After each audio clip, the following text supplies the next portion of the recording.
Have you ever looked at your drone photos and felt like there was just something missing, like just something slightly off? Possibly the quality sucked, the colors didn't feel right, or you just felt like you could do more with the photo. Well, I feel you. So I took 30 minutes out of my day to edit a photo that you'll see in a second and tried several editing methods. So this is the photo I ended up exporting. Looks pretty cool, right? So if you want to know how to turn a boring classic drone photo into something like this, then bear with me because this tutorial is going to be for you.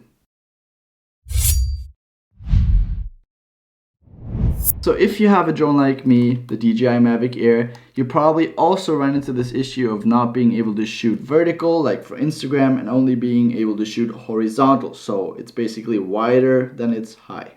And this sucks, especially when you want to post on platforms like Instagram where you just need to post vertical for it to look any good. But what if I told you that there is an easy fix to the problem if you have a drone like this that will allow you to shoot 32 megapixels out of a 12 megapixel camera? Bear with me. There's a mode on your drone that's called vertical panorama. Your camera will take 3 different pictures.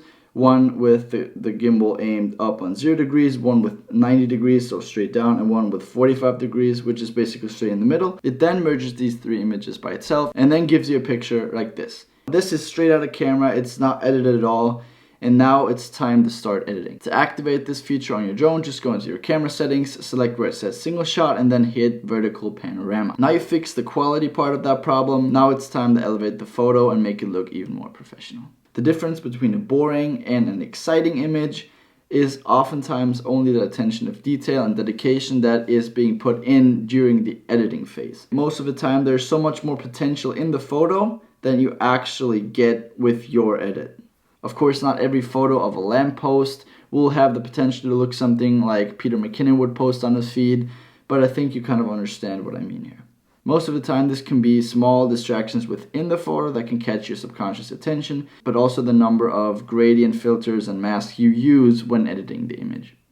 For example, if we look at the before and after on this image, you can see that I used a lot of gradient filters and masks to create directional lighting. Using directional lighting can help you draw more attention to the subject and also add more depth into the photo.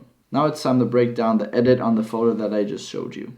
So I used 3 gradient filters in order to achieve that. By adding a darkening gradient in the bottom left and a lightening one in the top right, I made it look like the sun was shining from the right of the image.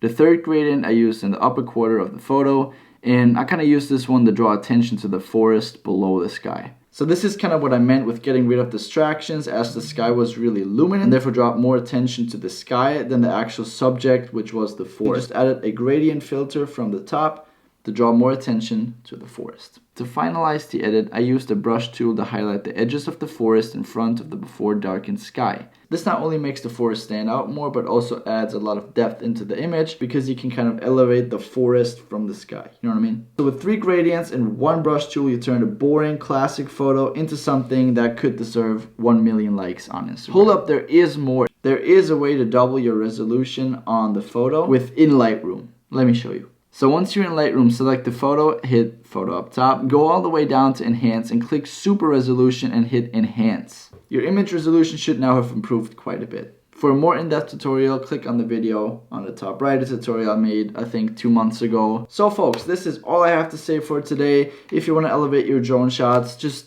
apply the stuff I just told you in today's video, and I'm telling you it's gonna look so much better. Like, just try it out and maybe send it. I'm always excited to give feedback or just basically talking to the people that watch my videos. Just edit your photo like I just told you, send it to me on Instagram, and yeah. So guys, thank you so much for watching, really appreciate it. Make sure to hit the subscribe button down here to not miss out on any further content that I put out. Also like the video so more people get to see the video, and you know, algorithm, all this and that. You guys know what to do. I see you guys in the next video. See ya.